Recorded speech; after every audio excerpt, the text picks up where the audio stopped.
Okay, hello. It's that time of week again, sort of. I haven't done a Wednesday in a while, I realise, but I don't know, I've just been struggling to find motivation, I think. Um, yeah, so jumping right in, this is going to be the last time that I've talked about the death penalty or prisons in general.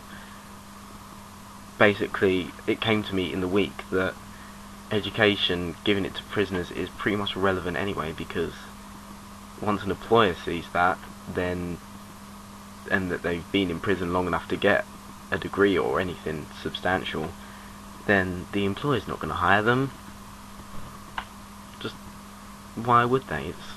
It's completely irrelevant. They may as well just not give it to them and focus the money on some kind of therapeutic treatment that would stop them from committing crimes again. I was in Leeds the other week, which I will in fact talk about this week, and my aunt and uncle who'd been to Turkey, they were saying, whoa, it just got really light in here. They were saying that when they went over there, they were sitting in a restaurant and some guy just like pulled up and jumped out his car, left the keys in the ignition, the door wide open, and that's just what they do. They're not scared of someone stealing the car because it just doesn't happen there, because the punishments are so much harsher. They were saying that if you go down the road a bit, then there was just a prison with one guard on it, and the prison was completely empty because everyone's too scared to commit a crime because, you know, get their hands chopped off and stuff. And it's harsh, but, you know, rule by fear, and it obviously works. So that's what I think. Leeds is nice. I like it there. It's got a few ghetto-y areas, but where doesn't? Let's face it. And yeah, I'm still waiting to hear from Bristol. So I don't know, Daniel, if you could put in a good word. Hollywood, you're right, it doesn't set the prices, but because of cinemas, Hollywood doesn't set the prices. They just, because they charge so much, I've always assumed that the cinemas have to buy the films off of the cinema companies, and then they play them, and because they cost so much to make, it costs a lot for the cinemas to buy those films, and then the cinemas have to charge us a lot of money to do that, to see them so they can pay the cinema guys. But if you had two prices for cheap films and expensive films, then that would just cause, you can see the practical problems with that. Let's not even bother going into it. Adam, you talked about Benidorm as if it hadn't happened. Of course it happened. It's just gone now. It's happy memories. You have the pictures, which we were supposed to do a video yesterday, but as you know, we just stayed up 2 or 3 in the morning playing Star Wars.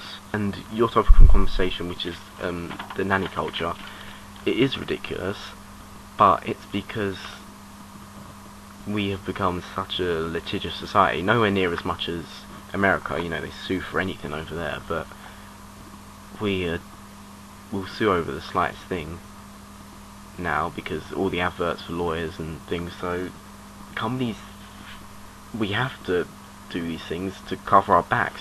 It's like, as you go down the motorway, the reason roadworks take so long is because for every one guy that's doing something, they have to have about 2 guys watching it. I mean, my mum and dad run a metalworking factory up in Hartford, and they have to have so much safety stuff, so I can, you know, I can sympathise.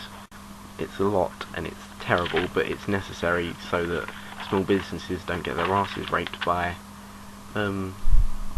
people who just can't accept that sometimes shit things happen.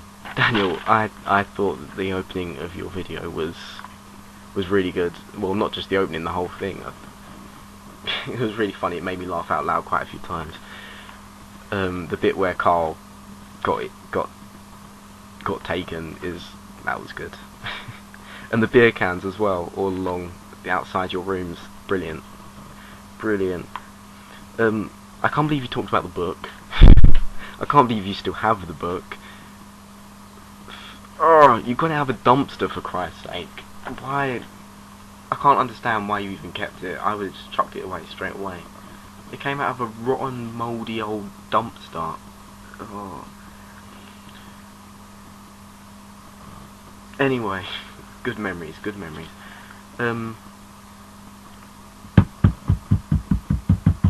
Things happened this week. Yes. Adam, you talked about Jay Goody a few times, and, well, you know my opinions on this, but I saw it advertised on the TV yesterday, and I just had to go out and buy it, because I thought it was absolutely ridiculous. And it's basically an OK edition with Jay Goody getting married, and she just makes me ill. Why? She's milking cancer.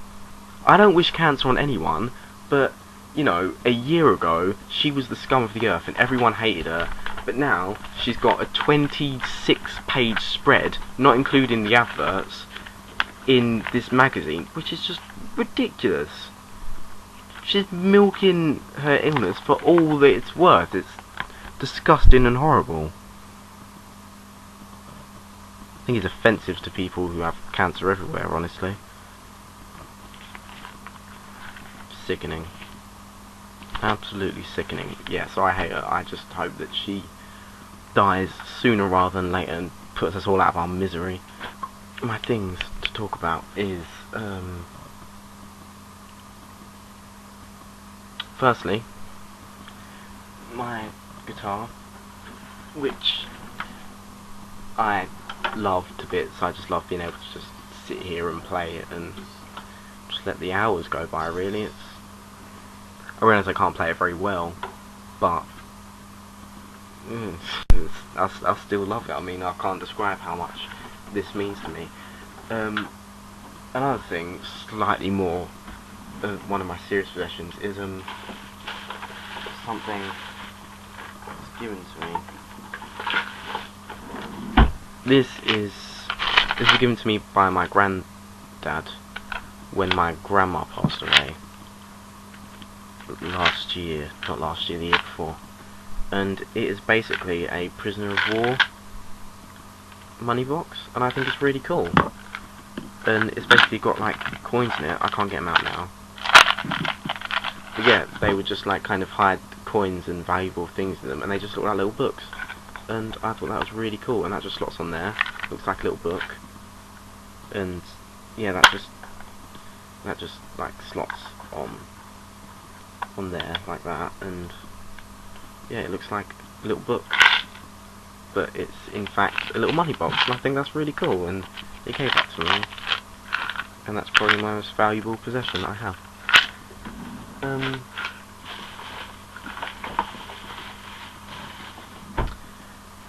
I think that's it for this week, really.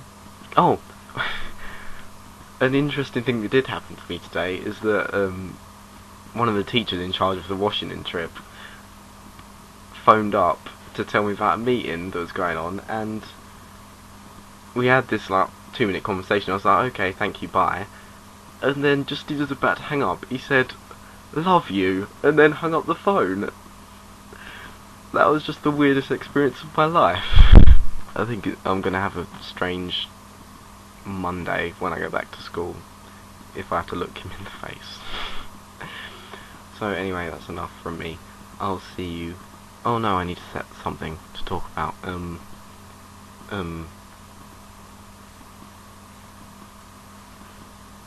can't think of anything. So yeah, I'll see ya.